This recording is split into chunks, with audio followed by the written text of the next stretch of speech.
კიდევ ერთი სარეკლამო მესიჯი მოვიდა. მიუხედავად იმისა, რომ საპასუხო თხოვნა სარეკლამო შეტყობინების გაუქმების თაობაზე კომპანიებისთვის არაერთხელ აქვს გაგზავნილი, მის ტელეფონზე მსგავსი მესიჯები არ წყდება.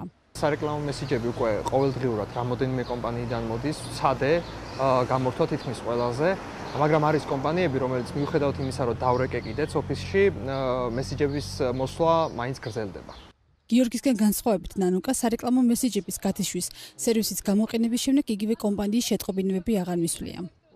დღეში უამრავი სარეკლამო SMS-ი მომდიოდა და ძალიან შემაწუხებელი იყო უკვე, მაგრამ კარგია რომ SMS-ის ბოლოში არის ნომერი, სადაც შეგიძლია დარეკო და გამორთავენ და აღარ მოგივა ეს SMS-ი და რა ვიცი, მე ვისარგებლე და აღარ მომდის ხოლმე ისე ხშირად. ეს ხალხი პერსონალური მონაცემების კარავთან არის შეკრებილი.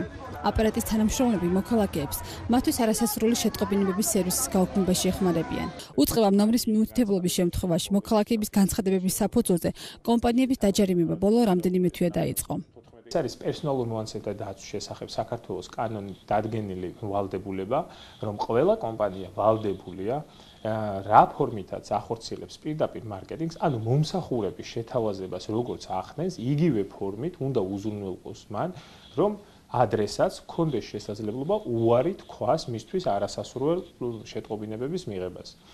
ამასთან დაკავშირებით ასევე კანონი აწესებს გარკვეული სახის ვალდებულებებთან ერთად შესაბამის პასუხისმგებლობებს, როგორც უკვე აღვნიშნე ფინანსური სანქცია. ფინანსური სანქცია კანონის მოთხოვნის დარღვევებზე პირველ შემთხვევაში წარმოადგენს 3,000 ლარის ოდენობის სანქციას, ხოლო იმავე დარღვევასთან დაკავშირებით ერთი წლის განმავლობაში უკვე განმეორებითი ჯარიმა არის 10,000 ლარის ოდენობით. ხშირია, როდესაც ეს უარის თქმის შესაძლებლობა არის მითითებული კონკრეტული სახის შეტყობინებაში, თუმცა არ მუშაობს ეფექტურად, ან მუშაობს გარკვეული შეფერხებებით და ხარვესით. იმის გამო, რომ ახლა უკვე პერსონალურ მონაცემთა დაცვის შესახებ კანონში, ასე ვთქვათ, სრულება შევიდა და ეს გახდა ყველა კომპანიისთვის სავალდებულო, რასაკვირველია, ჩვენ უკვე კანონის შესაბამისად მოვიქეცით და ამიტომაც დავამატეთ ეს ფუნქცია, რომ მომხმარებელმა უკვე ავტომატურ რეჟიმში თუ კი მას არ სურს ამ მესიჯის მიღება უარი თქვას.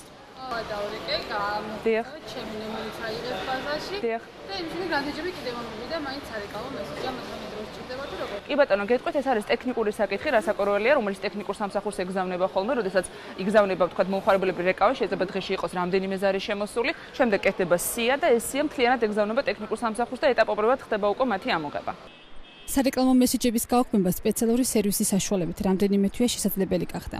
ჩვენ დავინტერესდით ამის შემდეგ შეიცვალა თუ არა მოსახლეობის დამოკიდებულება სარეკლამო შეტყობინებებთან მიმართებით. რამდენად ხშირად მოგდით სარეკლამო მესიჯები ტელეფონზე? რავი, მოდის ხოლმე და რა ვიცი, ახლა ყოველთვის არა უფექა. ძალიან ხშირად. ეს თქვენთვის შემაწუხებელი? ძალიან შემაწუხებელი.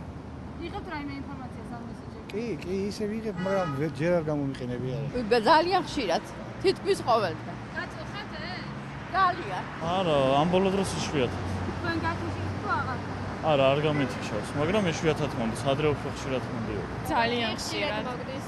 ეხლა დიდ დისკომფორტს არ მიქმნის, მაგრამ სულ ერთია ჩვენთვის. ზოგჯერ შეიძლება საჭირო ინფორმაციაც იყოს. ხოლმე ძალიან ხშირად მომდის, ღამეთაც მომსულია ხოლმე და გაუღვიძები ვარ კიდევაც. პერსონალური მონაცემების მაღალ დონეზე დაცვის ვალდებულება საქართველოს ევროკავშირთან ასოცირების ხელშეკრულებით აიღო. პერსონალური მონაცემების დაცვის ინსპექციაში მოქალაქეების პირადი განცხადების შემდეგ უწყებამ 11 კომპანიის მიმართ არსებული საჩივარი განიხილა. აქედან 3 ფულადი ჯარიმა დაეკისრა, 3 კი ხარვეზების გამოსასწორებლად რეკომენდაციები წარედგინა.